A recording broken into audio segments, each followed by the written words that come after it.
अपन start करने जा रहे हैं लॉ ऑफ मोशन। पिछले क्लासेस में हमने ग्राफ के बारे में पढ़ा था। दो इंपॉर्टेंट ग्राफ होते हैं, एक है डिस्टेंस टाइम ग्राफ और दूसरा है वेलोसिटी टाइम ग्राफ। तो वेलोसिटी टाइम ग्राफ का इस्तेमाल करके हमें लॉ ऑफ मोशन को एक्सप्लेन करना है। तो लॉ ऑफ मोशन में फर्स्ट है v is equal to u plus v is equal to u plus at. अगर हम यहां देखें कि ये ग्राफ जो है वेलोसिटी टाइम ग्राफ, ये ग्राफ सपोज 0 टाइम से शुरू होकर t टाइम तक जाता है।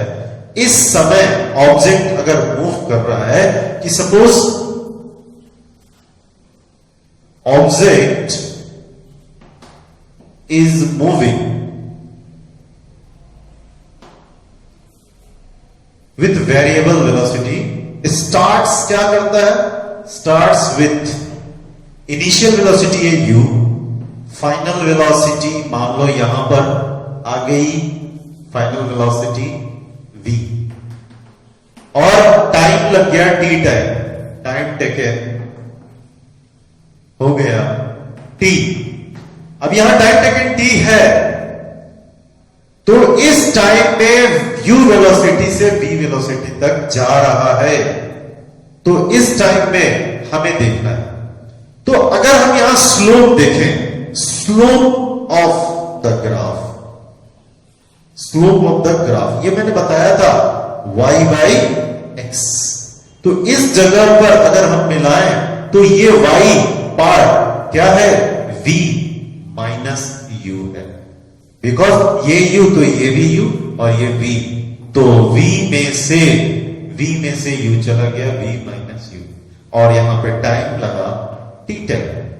तो अगर आप स्लोप ऑफ द ग्राफ लिखें तो स्लोप ऑफ द ग्राफ हो गया v minus u by t. और हमने पहले ही बताया है, अगर आपको नहीं समझ में आए तो आप पीछे का वीडियो देख लीजिए, ग्राफ का मोस्ट इंपॉर्टेंट है, ग्राफ का वीडियो जरूर देखिए और वहां क्लियर हो जाएगा कि ग्राफ कैसे वर्क कर रहा है। तो स्लोप ऑफ द ग्राफ हमेशा एक्सेलरेशन देगा, acceleration a is equal to v minus u by t. और अगर हम इसे और ज्यादा थोड़ा सिंप्लीफाई करें तो यहां हो जाता है at, so v minus u is equal to at, so v is equal to u plus at। Proved. First law of motion clear हो गया, लॉ हमने ग्राफिकली इसे प्रूव कर दिया। अब अगर सेकंड बात करें तो सेकंड होता है s is equal to u t plus half a t square, जहां s is the displacement, u initial velocity, t time taken, a acceleration. अगर हम इसे देखें तो यहां s है और s डिस्प्लेसमेंट।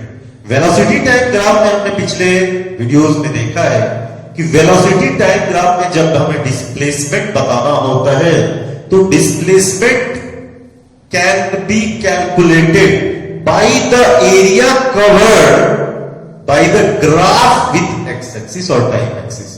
ये ग्राफ इस टाइम एक्सिस के साथ जो एरिया कवर कर रहा है, इसी एरिया से हमें डिस्प्लेसमेंट क्लियर होता है। तो अगर हम यहां ध्यान दें तो यहां पर A, B, C, D, O, ये हम पॉइंट देखें तो ये एक्चुअली में एक ट्रायंगल बन रहा है और एक रेक्टेंगल बन रहा है। इन दोनों का एरिया हम कैलकुलेट कर लें तो हमें डिस्प्लेसमेंट पता चल जाएगा। तो हमें S displacement is equal to क्या होएगा, area of graph with time axis, with time axis। अब area of the graph with time axis को अगर हम देखें तो ये हो जाएगा area of triangle ABC plus area of rectangle OUCD,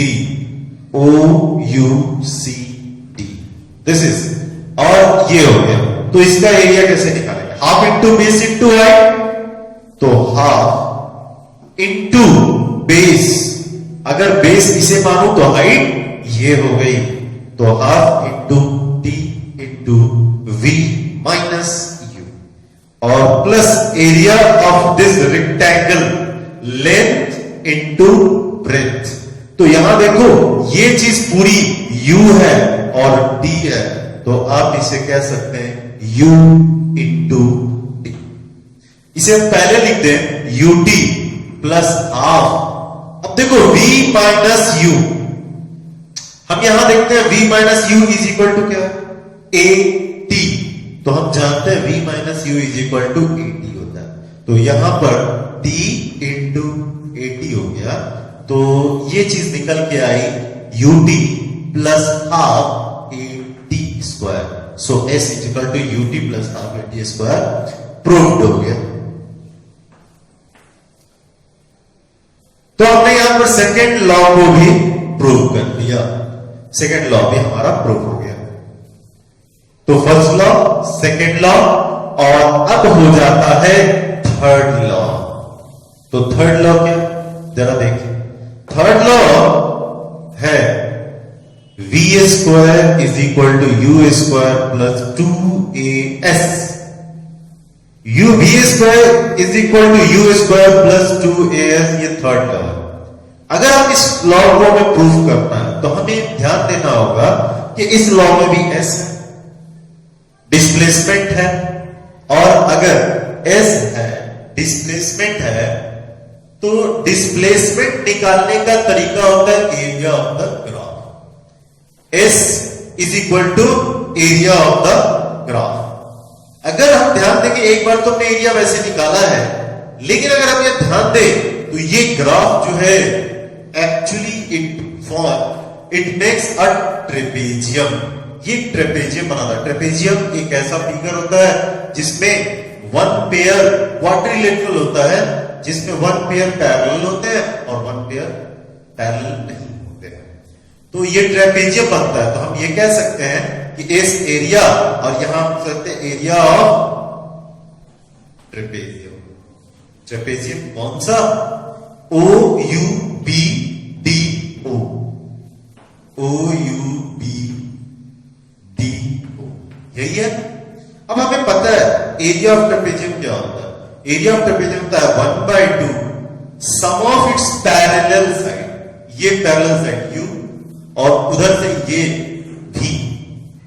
तो अगर इसे पैरेलल साइड दें तो देखो OU plus BD into height, in parallel side के बीच में यही है हाइट, इनटू OD। अब ये हो गया half OU is the U, और ये हो गया V, तो हम इसे कह सकते हैं V plus U into OD। OD अगर आप ध्यान दें तो OD क्या है? टाइम। अब हमें प्रूफ करना है ये, इस पूरे फॉर्मूला में कहीं टाइम नहीं है। अगर यहां टाइम नहीं है तो हमें टाइम को रिप्लेस करना पड़ेगा यहां से। यहां से देखो, यहां से टाइम हम ये भी तो लिख सकते हैं t is equal to v minus u by a, हम लिख सकते हैं। तो हम यहां रिप्लेस कर देंगे 1/2 v plus u into v minus u by a. अब जब देखा हमने, हमें अलजेब्रा का एक पुराना फॉर्मूला पता है, a plus b into a minus b is equal to a square minus b square. तो यहां पे ये हो जाएगा 1/2 a square minus b square by 2a, ये a हो गया। अब ये इतना इज इक्वल टू क्या है? s इज इक्वल टू, तो यहां देखो s इज इक्वल टू हमने लिखा v square minus u square by 2a। अब इसे यहां मल्टीप्लाई किया तो 2as is equal to v square minus u square. u square वापस इधर आया तो बच गया v square is equal to u square plus 2as, और ये कंप्लीट हमें प्रूफ हो गया। तो लॉ ऑफ मोशन के हिसाब से हमने तीनों लॉ प्रूफ कर दिए। आगे की क्वेश्चंस बनाने के लिए हमें इन तीनों लॉ ऑफ मोशंस को याद होना जरूरी है।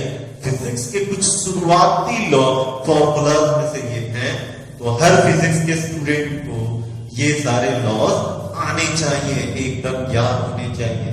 तो जो भी 9th क्लास स्टूडेंट है उसे तीनों लॉ ऑफ मोशन याद है। क्या है? V is equal to u plus a t, दूसरा S is equal to u t plus half a t square, and third one V square is equal to u square plus 2AS। ये आपको हो गया। तो आज हमने देखा law of motion की ग्राफिकल डेरिवेशन। ग्राफिकल डेरिवेशन अब क्या है कि आज हमने इसका ग्राफिकल डेरिवेशन पढ़ा। नेक्स्ट डे हम इसके कुछ क्वेश्चंस देखेंगे। नेक्स्ट डे हम इसके क्वेश्चन देखेंगे और इसके बाद सर्कुलर मोशन, तब जाकर के फर्स्ट चैप्टर एंड हो जाती है।